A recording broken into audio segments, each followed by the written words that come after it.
Good morning students, ये आपका part third video इस चैप्टर का। पार्ट थर्ड वीडियो में आज हम लोग बात करने वाले हैं समांतर रेखाओं और तिर्यक रेखा के बारे में, यानी कि पैरेलल लाइंस एंड ट्रांसवर्सल के बारे में। तो समांतर रेखा के बारे में आपको पिछले भी चैप्टर में मैं पढ़ा चुका हूं। इसको ऐसे परिभाषित कर सकते हैं कि दो सरल रेखाएं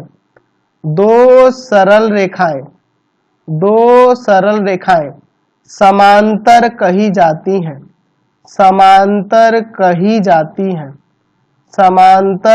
जाती हैं, यदि रेखाओं में कोई उभयनिष्ठ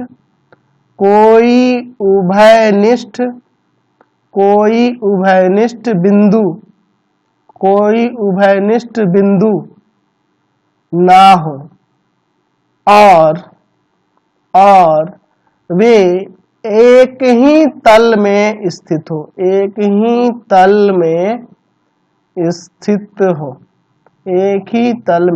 तो इसको मैंने पहले भी आपको बता दिया है। आपको बताया ना कि दो सरल रेखाएं, देखिए ये आपकी दो सरल रेखाएं हैं, ये आपकी समांतर कब कही जाएंगी? तो समांतर कब कही जाएंगी? जब इनमें एक भी उभयनिष्ठ बिंदु ना हो। यानी कि देखो, अगर मैं इसको अनंत रूप से इधर बढ़ाऊं और इधर बढ़ाऊं, इसको भी इधर बढ़ाऊं तो ये कभी मिलेगा? एक दूसरे से कभी नहीं मिलेंगी। यानी कि इसमें एक भी उभयनिष्ठ बिंदु नहीं होगा और ये दोनों एक ही तल में स्थित है, इसलिए मैं इसे समांतर कहूंगा। यहाँ पे अगर L समांतर M, तो इसको कैसे दिखाएंगे? L समांतर है M के। अब बात करते हैं तिर्यक रेखा यानी कि ट्रांसवर्सल के बारे में। तो तिर्यक रेखा को कैसे परिभाषित कर सकते हैं? तो ऐसे कह सकते हैं कि यदि एक रेखा दो से अधिक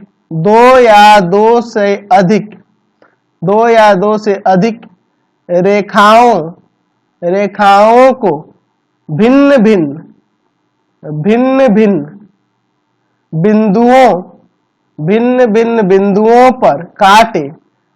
भिन्न बिंदुओं पर काटे तो उसे उन दी हुई रेखाओं की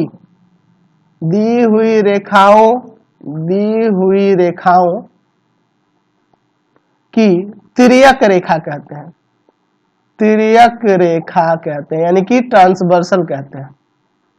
समझ गए? तो तिर्यक रेखा क्या होता है? यदि एक रेखा दो या दो से अधिक रेखाओं को भिन्न भिन्न बिंदुओं पर काटे तो उसे उन दी हुई रेखाओं की तिर्यक रेखा कहते हैं। यहाँ देखिए, दो रेखाएं दी हुई हैं, इन दोनों रेखाओं पे अगर कोई ऐसे रेखा भिन्न भिन्न बिंदुओं पर उन रेखाओं को काट रहा है, दैट मीन्स यह जो रेखा होगी, इस रेखा का नाम अगर n दे देते हैं, तो यहाँ n जो रेखा है यह आपकी तिर्यक रेखा है। तो जरूरी नहीं है कि दो समांतर रेखाओं काटे, यहाँ ये नहीं कह रहा है, बस यह कह रहा है कि दो या दो से अधिक रेखाओं को काटे। बस आपकी वो समांतर नहीं भी हो तो भी चलेगा, ठीक है। अगर ऐसे भी यह काट रही है तो यह भी आपकी तिर्यक रेखा ही कहलाएगी। हाँ, बस यही है कि ये समांतर नहीं है, तो ये आपकी तिर्यक रेखा ही कहलाएगी इस कंडीशन में ही। इसलिए मैंने परिभाषा में लिखा है कि यदि एक रेखा दो या दो से अधिक रेखाओं को भिन्न भिन्न बिंदुओं पर काटे, यहाँ समांतर नहीं कर रहा, सिर्फ रेखाओं को काटे इस तरह से, तो उसे क्या कहते हैं? दी हुई रेखा की तिर्यक रेखा कहते हैं, यानी कि ट्रांसवर्सल कहते हैं। अब इस एक्सरसाइज में हम लोग क्या पढ़ने वाले हैं? अभी हमने देखा कि दो रेखाओं को जब एक रेखा काटती है तो उसे हम लोग तिर्यक रेखा कहते हैं। और ये तिर्यक रेखा द्वारा इसमें बहुत सारे आपको कोण बन रहे हैं, यहाँ देख रहे हैं ना, बहुत सारे कोण बने हैं। इन कोणों के आपसी संबंधों के बारे में हम लोग अब आगे पढ़ने वाले हैं।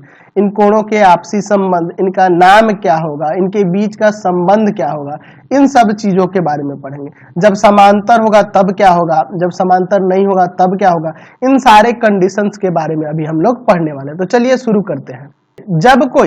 जब कोई रेखा दो रेखाओं को, जरूरी नहीं कि समांतर रेखाएं हो, ठीक है, यह दो रेखाएं जरूरी नहीं है कि समांतर हो, मैं ये नहीं कहता हूं कि ये समांतर हो, ठीक है। यह L और M, आपके पास दो रेखाएं हैं, इस दो रेखा पर एक तिर्यक रेखा मतलब कि इसको अलग अलग दो भिन्न बिंदुओं पर काट रही है। इस प्रकार काटे तो इसमें बहुत सारे कोण बनेंगे, यहाँ बहुत सारे कोण बनेंगे। चलिए मैं इन कोणों का नाम दे देता हूं इस तरह से समझने के लिए, 1 2 3 4, अच्छा इसको 5, इसको 6, इसको 7 और इसको 8, ऐसे नाम देता हूं। तो यहाँ L और M ये दो रेखाएं हैं जिस पर ये एक N जो है तिर्यक रेखा है, ठीक है। तो इसमें बहुत सारे नाम आते हैं, उन सभी चीजों को पहले समझ लेना है। सबसे पहले बात आती है बाह्य कोण की। इसमें बाह्य कोण कौन से कहलाएंगे? जाहिर सी बात है बाह्य कोण का मतलब है एक्सटीरियर एंगल। एक्सटीरियर का मतलब क्या है? जो बाहर की ओर होंगे, है ना। तो एक्सटीरियर एंगल इसमें से कौन कौन सा होगा? तो याद देखो, एंगल 1 है, 2 है और ये 7 और 8 जो बाहर की तरफ है। एंगल 1, एंगल 2, एंगल 7 और एंगल 8, ये 4 एंगल जो देख रहे हैं ये आपके बाह्य कोण कहलाएंगे। ठीक है, जरूरी नहीं है कि ये एल समांतर हो एम के तभी ये कहलाएंगे। ठीक है, ऐसा कुछ नहीं है, मैं बस बता रहा हूं कि दो रेखाओं को जब एक तिर्यक रेखा ऐसे काट रही हो तो ये आपके बाह्य कोण होंगे, चाहे वह एल एम के समांतर हो और चाहे नहीं हो, उससे कोई फर्क नहीं पड़ता है। चलिए उसके बाद बात करते हैं अंतः कोण के बारे में। अंतः कोण यानी कि अंदर की ओर, interior angle. Interior angle, interior angle जो अंदर वाले कोण होंगे, यानी कि एंगल 3 हो गया, एंगल 4 हो गया, एंगल 5 हो गया और एंगल 6 हो गया। ठीक है, ये चारों जो है आपके अंतः कोण कहलाएंगे। चलिए अब इन कोणों के आपसी संबंधों के बारे में देखते हैं। पहला संबंध निकल के आता है संगत कोण का। संगत कोण किसे कहते हैं? इसमें संगत कोण कौन कौन से कहेंगे? यानी कि कॉरेस्पॉन्डिंग एंगल, कॉरेस्पॉन्डिंग एंगल कौन कौन से होंगे इसको समझ लीजिए। कॉरेस्पॉन्डिंग एंगल कौन कौन से होंगे? तो देखो इसमें कॉरेस्पॉन्डिंग एंगल, एंगल 1 और एंगल 5, एंगल 1 और एंगल 5। देखो ये एक इसका बाह्य कोणीय है और एक अंतः कोणीय है। एक ही तरफ ये जो आप देख रहे हैं ना, तिर्यक रेखा के एक ही तरफ एक बाह्य कोण और एक अंतः कोण। तिर्यक रेखा के एक ही तरफ एक बाह्य कोण और एक अंतः कोण जो होंगे वो आपके संगत कोण कहलाएंगे। उसी तरह से एंगल 4 और एंगल 8 हो जाएगा। देखो तिर्यक रेखा के एक ही तरफ एक बाह्य कोण और एक अंतः कोण। उसी तरह से आपका एंगल 2 और एंगल 6 हो जाएगा। तो ये जो पेयर में लिख रहा है ना, ये आपके संगत कोण के युग्म कहलाएंगे, 2 और 6। एंगल 3 और एंगल 7 देख लो, तिर्यक रेखा के एक ही तरफ के एक अंतः कोण एक बाह्य कोण, ये आपके संगत कोण कहलाएंगे। ठीक है, अब इनके आपसी संबंध के बारे में हम लोग आगे जानेंगे। कब? जब ये समांतर होगा तब क्या होता है, इसके बारे में हम लोग प्रमेय के रूप में अभी आगे पढ़ने वाले हैं, एक्सियोम्स के रूप में समझने वाले हैं। ठीक है, अभी हम नाम सिर्फ जान रहे हैं, इनके नाम क्या क्या होंगे, इन नामों का अभी हम लोग पता लगा रहे हैं। इनके आपसी संबंधों के बारे में, इन सब चीजों के बारे में हम लोग अभी आगे चल के प्रमेय और इससे संबंधित आपका अभिगृहित होगा उसमें देखेंगे। ठीक है, अभी हम लोग बस ऐसे समझ रहे हैं इन सब के बारे में, इनके नाम के बारे में। ठीक है, तो आपके संगत कोण समझ में आ गया। अब ये संगत कोण अगर मान लो ये एल समांतर नहीं है एम के, तब भी ये ही आपके संगत कोण होंगे। ये नहीं समझना कि ये समांतर होगा तभी संगत कोण कहलाएंगे। हाँ, वही समांतर होगा तो ये संगत कोण आपस में बराबर हो जाएंगे, वो अलग बात है। लेकिन ये समांतर अगर एल एम के नहीं है फिर भी ये संगत कोण के युग्म ही कहलाएंगे, इसके नाम में कोई चेंज नहीं आएगा। हाँ, यही समांतर होने से ये संगत कोण आपस में बराबर हो जाएंगे, जो आपके अभिगृहित में आगे हमें चल के पता लगेगा। चलिए दूसरा देखते हैं, एकांतर, एकांतर अंतः कोण। एकांतर अंतः कोण यानी कि अल्टरनेट, अल्टरनेट, अल्टरनेट ये एन है, alternate interior, interior angles, alternate interior angles. तो अल्टरनेट इंटीरियर एंगल्स कौन होगा?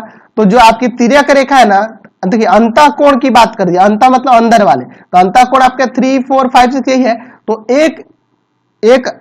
एक जो होगा अंतः कोण लेंगे इधर वाला, तो दूसरा इधर वाला लेंगे, यानी कि जैसे 3 और 5 हो गया, 3 और 5 एकांतर अंतः कोण ये आपके हो जाएंगे। अच्छा, एंगल 4 और एंगल 6 हो जाएगा, एंगल 4 और एंगल 6 हो जाएगा। अच्छा, उसी तरह से अगला लेते हैं एकांतर बाह्य कोण, एकांतर बाह्य कोण, एकांतर बाह्य कोण। ठीक है, यानी कि हो जाएगा alternate, alternate, alternate, sorry alternative मैंने लिख दिया, alternate, alternate exterior, exterior angle. मैंने अल्टरनेट लिख दिया, अल्टरनेट इसको लिखना चाहिए था, अल्टरनेटिव लिख दिया है। ठीक है, अल्टरनेट इंटीरियर एंगल है, ये अल्टरनेट एक्सटीरियर एंगल। चलिए तो ये कौन कौन से हो जाएंगे, एंगल 4 और एंगल 5, मतलब एक ही तरफ की जो आपकी तिर्यक रेखा है ना, बाह्य कोण है ना जी, सॉरी बाह्य कोण है, सॉरी माफ करना, बाह्य कोण ना मैंने लिया है, बाहर वाले लेने होंगे, यानी कि एंगल 1 और एंगल 7 हो जाएगा, जैसे एंगल 1 और एंगल 7 हो जाएगा, देखो ये बाहर वाले और ये एंगल 1 एंगल 7, उसी तरह से एंगल 2 और एंगल 8 हो जाएगा, एंगल 2 और एंगल 8 हो जाएगा, ठीक है। चलिए अगला देखते हैं हम लोग 4 नंबर, तिर्यक रेखा के एक ही तरफ के अंतःकोण, उसे हम लोग क्रमागत अंतःकोण कहते हैं, क्रमागत अंतःकोण, क्रमागत अंतःकोण, यानी कि कॉन्जिक्यूटिव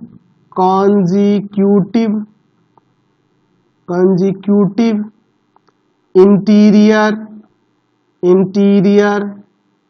एंगल, ठीक है। या इसे एक और नाम से जाना जाता है, इसे हम लोग संबंधित कोण भी कहते हैं, संबंधित कोण, यानी कि अंग्रेजी में क्या कहेंगे, एलाइड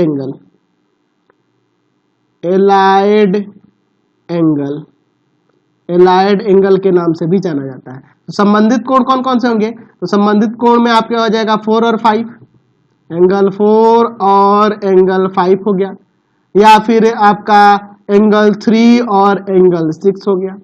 तो ये सब तो रहे इनके नाम, ये तो आपको समझ में आ गए, ये सारे नाम आपको याद रखने होंगे, कौन एकांतर अंतःकोण होगा, कौन एकांतर बाह्य कोण होगा, कौन संगत कोण होगा, ये नाम याद रखेंगे। अब इससे संबंधित इनके संबंधों के बारे में अब समझेंगे। चलिए तो पहले हम लोग चलते हैं संगत कोण के अभिगृहित पे, यानी कि करस्पॉन्डिंग एंगल एक्सियम्स। ये आपका अभिगृहित है, एक्सियम है, इसको साबित नहीं करेंगे लोग, वे मान लेंगे कि ये हमारा सत्य है। आपको पता है अभिगृहित के बारे में मैंने बता रखा है, क्या है अभिगृहित, कि यदि एक तिर्यक रेखा दो समांतर रेखाओं को काटे तो संगत कोण समान होते हैं। वाह, चलिए यानी कि अगर आपके पास दो समांतर रेखाएं हैं, यहाँ पे ये देखिए, ये हम लोग दो समांतर रेखाएं ले लिए, यह आपका L और यह आपका M, हमारे पास यहाँ मान लेते हैं, माना रेखा L समांतर है M के, और यहाँ पर एक तिर्यक रेखा ले लेते हैं, इसका नाम N ले लेते हैं, एक तिर्यक रेखा N ले लेते हैं। जहाँ N आपकी तिर्यक रेखा है, तो क्या कह रहा है आपके अभिगृहित में कि एक तिर्यक रेखा दो समांतर रेखाओं को काटे तो संगत कोण बराबर होते हैं। तो आप बताओ, तो मैं यहाँ लिख देता हूँ 1 2 3 4 5 6 7 8। अब बताओ इसमें से संगत कोण कौन कौन से होंगे, तो एंगल 1 एंगल 5, तो एंगल 1 एंगल 5 के बराबर हो जाएगा, अभी देख रहे हैं ना, संगत कोण आपके बराबर हो जाएंगे। एंगल 4 एंगल 8 के बराबर हो जाएगा, एंगल 4 एंगल 8 के बराबर हो जाएगा। एंगल 2 जो है आपका, एंगल 2 आपके एंगल 6 के बराबर हो जाएगा, एंगल 3 जो है आपके एंगल 7 के बराबर हो जाएगा। तो ये सारे संगत कोण के जो युग्म दिख रहे हैं ये आपस में बराबर हो जाएंगे, अगर L समांतर M हो तब। तो ये याद रखना, ये अभिगृहित है, इसको हम लोग साबित नहीं करेंगे, बस जान लेंगे ये सत्य है। अब इस संगत कोण का, आप संगत कोण के अभिगृहित का विलोम देख लो। चलिए तो देखते हैं संगत कोण के अभिगृहित का विलोम, यानी कि converse of corresponding angle axiom. यदि एक तिर्यक रेखा दो रेखाओं को इस प्रकार काटे कि संगत कोण का एक युग्म समान हो तो रेखाएं समांतर होती हैं। कहने का मतलब कि मान लो यह दो रेखाएं हैं, पहले हमारे पास दिया नहीं है कि ये समांतर है, बस कह रहा है कि यहाँ L और M दो रेखाएं हैं और इस पर एक तिर्यक रेखा N मान लेते हैं, एक तिर्यक रेखा N मान लेते हैं, तिर्यक रेखा N मान लेते हैं। यहाँ दिया क्या है कि यदि यहाँ पे मान लेते हैं, यहाँ लिखते हैं कि माना L और M दो रेखाओं पर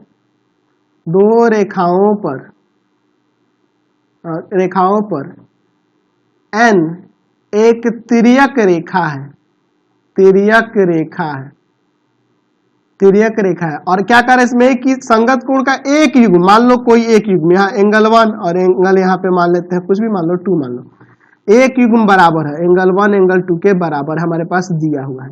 तो अगर यह कोण बराबर हुआ ना, एक भी युग्म अगर संगत कोण का बराबर हुआ तो वह रेखाएं समांतर हो जाएंगी, ये रेखाएं समांतर हो जाएंगी, ठीक है। यानी कि हमने क्या देखा, संगत कोण के अभिगृहित में देखा कि अगर रेखाएं समांतर हो तो संगत कोण बराबर होंगे, और उसके विलोम में क्या देखा कि अगर संगत कोण बराबर हो तो रेखाएं समांतर हो जाएंगी, ठीक है। चलिए चलिए अगला प्रमेय देखते हैं, प्रमेय नंबर 3, जिसे हम लोग अभिकृत अभी जो देखे हैं ना उसी के प्रयोग से साबित करना होगा।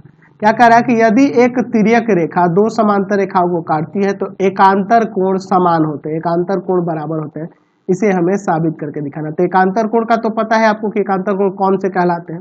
चलिए अब हम लोग इसको साबित करके देखते हैं। हम मान लेते हैं कि यह ए बी और दूसरी रेखा जो है आपके पास सी डी है, यह दोनों एक दूसरे के समांतर है, ए बी सी डी के समांतर है। और एक तिर्यक रेखा इस पर मान लेते हैं, एक तिर्यक रेखा जो है, इस तिर्यक रेखा का नाम कुछ मान लो पी क्यू, जो ए को ए बी को आर पर और यहाँ पे सी डी को एस पर काटती है। ठीक है, यहाँ पे लिखते हैं दिया है कि ए बी समांतर है सी डी के और पी क्यू एक तिर्यक रेखा है, एक तिर्यक रेखा है, एक तिर्यक रेखा है, तिर्यक रेखा है जो ए बी और सी डी को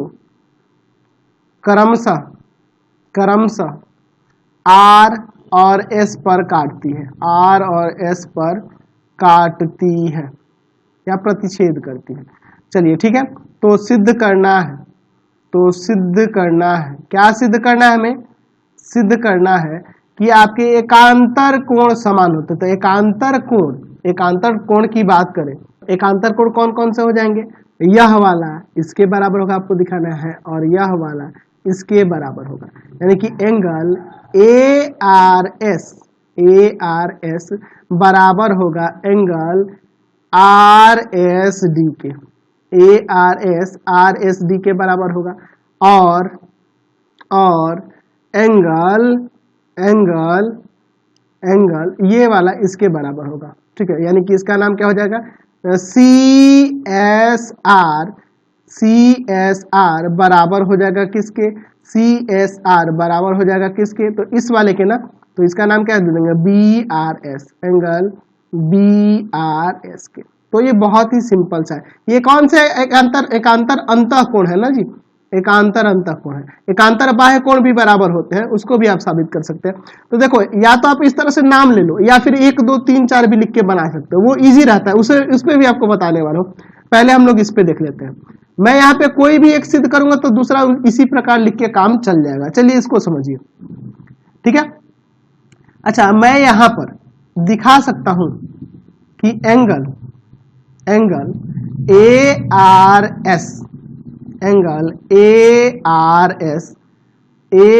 एस बराबर हो जाएगा एंगल सी एस क्यू के, एंगल सी एस क्यू के। कैसे?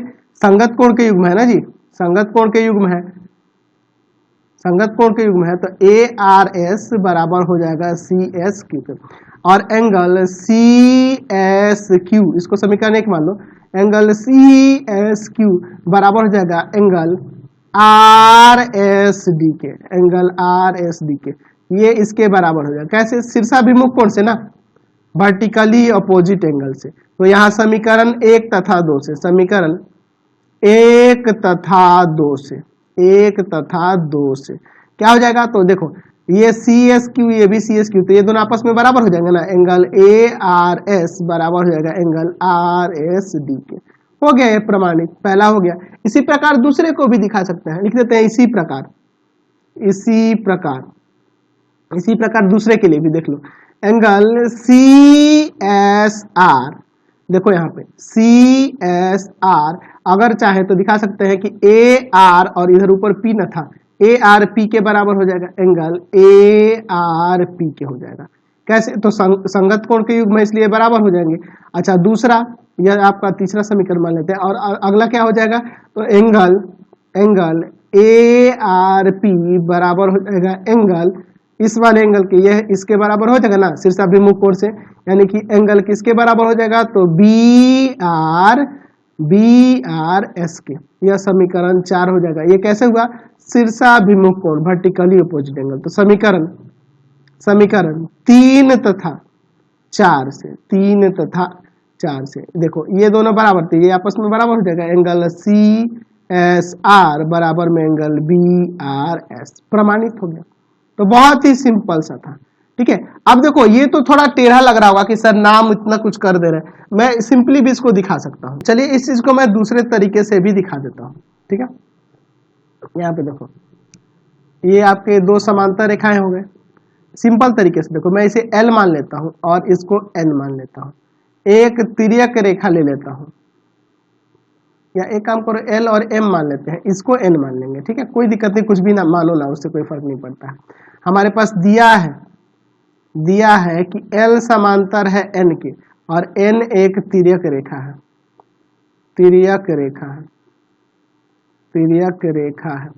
ठीक है। अच्छा इसका नाम 1 2 3 4 5 6 7 8 ऐसे लिख दो। तो सिद्ध करना है, क्या सिद्ध करना है इसमें, तो हमें दिखाना है कि एंगल 3 जो है एंगल 5 के बराबर है और एंगल 4 जो है एंगल 6 के बराबर है। चलिए इसका प्रमाण देखो, कितना सिंपल लग रहा है ऐसे नाम लिखने में, है ना। एंगल 3 बराबर हो जाएगा एंगल 7, वही बात हो रही है, बस उसमें नाम था, इसमें और कुछ नहीं, ये संगत कोण के युग्म है। अच्छा 3 बराबर 7 है और एंगल 7 जो है एंगल 5 के बराबर है, शीर्षाभिमुख कोण से, वर्टिकली अपोजिट एंगल से। तो यहाँ देखो ये 7, इसलिए क्या हो जाएगा, एंगल 3 बराबर एंगल 5 हो जाएगा। कितना सिंपल हो गया, सत्यापित हो गया कि नहीं, यानी कि यह प्रमाणित हो गया, समझ गए ना। उसी तरह दूसरा भी कर देना। अब देखो इसमें यही नहीं है कि एकांतर अंतः कोण ही, एकांतर बाह्य कोण को भी हम लोग बाहर बराबर सिद्ध कर सकते हैं। चलिए तो मैं एकांतर बाह्य कोण की बात करूं तो यहाँ हमें सिद्ध करना है, मान लो एंगल 1 बराबर है एंगल 7 के और एंगल 2 बराबर है एंगल 8 के, ठीक है। चलिए इसको समझो, बहुत ही सिंपल है यार, 1 7 के बराबर दिखाना है ना। अच्छा देखो तो एंगल 1 एंगल 3 के बराबर होगा, एंगल 1 एंगल 3 के बराबर होगा ना, वर्टिकली अपोजिट एंगल से, शीर्षाभिमुख कोण से, और एंगल 3 एंगल 7 के बराबर हो जाएगा, एंगल 3 एंगल 7 के बराबर हो जाएगा। कैसे, तो ये आपके संगत कोण का युग्म दिख रहा है, संगत कोण का युग्म दिख रहा है, इसलिए हम लोग एंगल 1 एंगल 7 के बराबर, एंगल 1 बराबर हो जाएगा एंगल 7 के, प्रमाणित हो गया ये भी। उसी तरह 2 8 के बराबर दिखाने के लिए क्या करना होगा, तो अब देखो एंगल 2 एंगल 4 के बराबर होगा, वर्टिकली अपोजिट एंगल से, शीर्षाभिमुख कोण से। अच्छा और एंगल 4 जो होगा एंगल 8 के बराबर, संगत कोण के युग्म है, संगत कोण के युग्म है, यानी कि यहां से क्या हो जाएगा, एंगल 2 बराबर हो जाएगा एंगल 8 के। कितना सिंपल है, यानी कि हमें पता चल गया कि एकांतर अंतः कोण भी आपस में बराबर होते हैं और एकांतर बाह्य कोण भी आपस में बराबर होते हैं। अगला प्रमेय देखते हैं 4 नंबर। यदि एक तिर्यक रेखा दो समांतर रेखाओं को काटे तो तिर्यक रेखा एक ही ओर के अंतः कोणों का प्रत्येक युग्म समपूरक होता है, यानी 180 होता है। चलिए देखते हैं, दो समांतर रेखाएं ले लिए और इस पर एक तिर्यक रेखा ले लेते हैं। चलिए इसको मैं पहले लिख देता हूं, मैं नाम ही लेके चलता हूं, आप लोग बच्चे हो, आप चाहो तो वैसे भी सिद्ध कर सकते हो, मैं नाम लेके ही आपको बताता हूं। आप 1 2 3 4 ऐसे लिख के एंगल बना लेना, उस तरह आसान हो जाता है। P और इधर Q मान लेते हैं, इस पर R बिंदु पर प्रतिच्छेद कर रहा है और यहाँ पे S पे कर रहा है, ठीक है। अब समझो यहाँ पे दिया क्या है, दिया है हमारे पास कि AB समांतर है CD के, अच्छा, और PQ एक तिर्यक रेखा है, एक तिर्यक रेखा है, तिर्यक रेखा है जो AB तथा CD को क्रमशः R तथा S पर काटती है या प्रतिच्छेद करती है, ठीक है। तो सिद्ध करना है, तो सिद्ध करना है, तो सिद्ध करना है, क्या सिद्ध करना है, कह रहा है कि एक ही ओर के अंतः कोणों का प्रत्येक युग्म समपूरक होगा। अच्छा एक ही ओर के अंतः कोण, ये और ये हो जाएंगे, ये और ये हो जाएंगे, यानी कि इसका नाम दे दो एंगल BRS प्लस एंगल, देखो BRS और plus angle DSR, angle DSR बराबर में 180 डिग्री। और उसी तरह से दूसरा भी हो जाएगा, एक ही तरफ के अंतः कोण है ना, एक ही कोण के अंतः कोण, ये हो जाएंगे एंगल ARS और प्लस में एंगल CSR बराबर में 180 डिग्री, यानी समपूरक है, ये आपको सिद्ध करना। बहुत ही सिंपल सा है यार, बहुत इजी है। आप देखो मैं पहले वाले के लिए चलता हूं, तो मैं यहाँ पे लिख सकता हूं कि एंगल ARS बराबर हो जाएगा एंगल DSR के, एकदम बराबर हो जाएगा। एंगल ARS बराबर होगा ना एंगल DSR के। देखो ARS यह वाला कोण और DSR यह वाला कोण दोनों बराबर हो जाएगा। कैसे बराबर होगा? तो अभी देखे थे ना अल्टरनेट इंटीरियर एंगल, एकांतर अंतःकोण, अभी है तो बराबर होंगे ना, पिछले प्रमेय से ही तो देखे थे।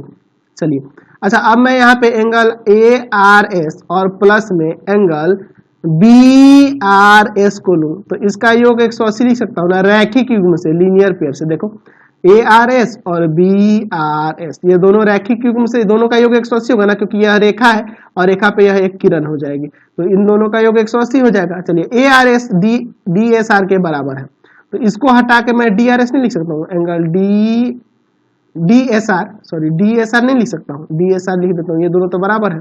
और प्लस में एंगल BRS बराबर में 180। देखो पहला सिद्ध हो गया ना, देख लो DSR और BRS है कि नहीं दोनों। चलिए अब दूसरे के लिए देखो, दूसरे के लिए सेकंड वाले के लिए, सेकंड में दिखाना है कि ARS और प्लस में एंगल CSR का योग 180 होगा। तो मैं यहाँ पे लिखूं कि एंगल ये वाला DSR, एंगल DSR और प्लस में एंगल CSR बराबर में 180 हो जाएगा ना, रैखिक युग्म से, लीनियर पेयर से। देख लो DSR और आपका CSR दोनों का योग 180 हो जाएगा ना, रैखिक युग्म से, ये दोनों का।